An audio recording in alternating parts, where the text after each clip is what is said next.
பிரியமானவர்களே, இயேசு கிறிஸ்துவின் நாமத்தில் உங்களை நான் வாழ்த்துகிறேன். ஆண்டவர் இயேசு கிறிஸ்து உங்கள் மேல ரொம்ப அன்பு வைத்ததுனால தான் தினந்தோறும் உங்களோடு கூட பேசுகிறார். அவரோடு நீங்க நடக்கிறீங்க தானே, தினமும் அவரை நினைக்கிறீங்க தானே. அவரை நினைத்து ஸ்தோத்திரம் பண்ணி ஜெபிக்கும் போது அவருடைய பிரசன்னம் நம்ம கூடவே இருக்கும். சரியா? இன்னைக்கு ஆண்டவர் ஒரு வார்த்தை சொல்லுகிறார்.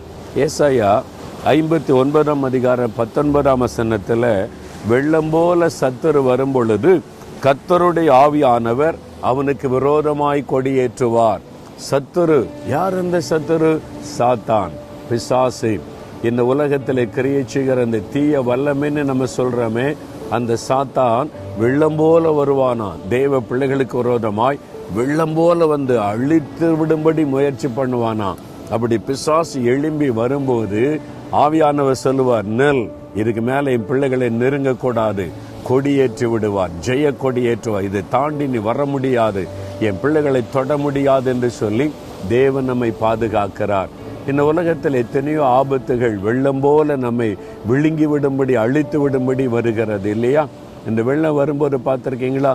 இந்த கடல் அலைகள் எழும்பி வரும்போது இந்த மாதிரி தான் சாத்தான் அப்படியே எழும்பி வருவான், நம்ம அழித்து விடுற மாதிரி. சில வருஷத்துக்கு முன்னால சுனாமியுடைய தாக்கம் வந்துச்சுல்ல, இந்தியாவில் இலங்கையில எல்லாம். அப்ப தமிழ்நாட்டில் ஒரு பகுதியில் இந்த சுனாமியினுடைய தாக்கம் உண்டான போது நிறைய அற்புதங்கள் நடைபெற்றது.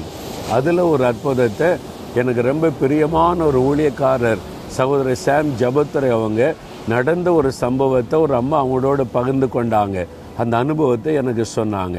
அவங்க கடற்கரையில வாழக்கூடியவங்க, மீன்பிடி தொழில் செய்யக்கூடிய குடும்பம். அதனால கடற்கரையில மீன் வைத்து வியாபாரம் எல்லாம் செய்வாங்க. அவங்க பாருங்க, அவங்க காலை நேரத்தில் கடற்கரையில் இருந்த போது அவங்க நிறைமாத கர்ப்பிணி. அவங்க நிறைமாத கர்ப்பிணி, குழந்தை பெறுகிற காலம். அப்ப திடீரென்று அந்த சுனாமியால அப்படியே எழும்பி வருகிறது. அப்படியே வெள்ளம், அப்படியே கடல் வெள்ளம் எழும்பி வருகிறது. எல்லாரும் ஓடுறாங்க, ஓடுங்க ஓடுங்க ஆபத்துன்னு சொல்லி கடற்கரை நோக்கி ஓடுறாங்க. இந்த சகோதரி நிறைமாத கர்ப்பிணியா இருந்ததுனால வேகமா ஓட முடியல. அவங்க தான் பின்னால வர்றாங்க, எல்லாம் முன்னால ஓடுறாங்க. அப்போ அந்த அப்படியே அலை மேல எழும்பி வருது. அவங்களுக்கு தெரியுது, நம்ம இனி ஓடி தப்பிக்க முடியாது. உடனே ஆண்டவரை பார்த்து, இயேசுவே எனக்கு உதவி செய்யுங்க, என்னால ஓட முடியல, என்னால தப்பிக்க முடியல, எனக்கு நீங்க தான் உதவி செய்யணும்னு இயேசுவேன்னு கூப்பிட்டாங்க. பாருங்க என்ன நடந்தது. இயற்கைக்கு மேற்பட்ட அற்புதம். அப்படியே கடல் அலை எழும்பி வந்தது, ரெண்டா பிரிந்து இந்த பக்கம் அந்த பக்கம் விலகி போனது.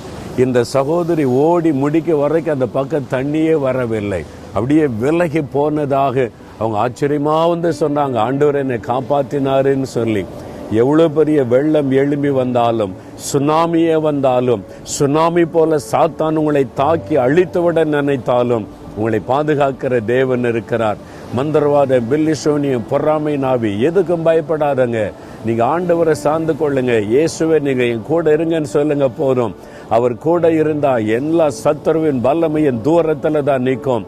உங்களை தொட அவர் விட மாட்டார். விசுவாசத்தோட சொல்லுங்க, இயேசுவே நான் உம்முடைய பிள்ளை, நீங்க எனக்குள்ள இருக்கிறீங்க, எந்த சத்துருவும் சாத்தானுடைய வல்லமை என்னை சேதப்படுத்த முடியாது.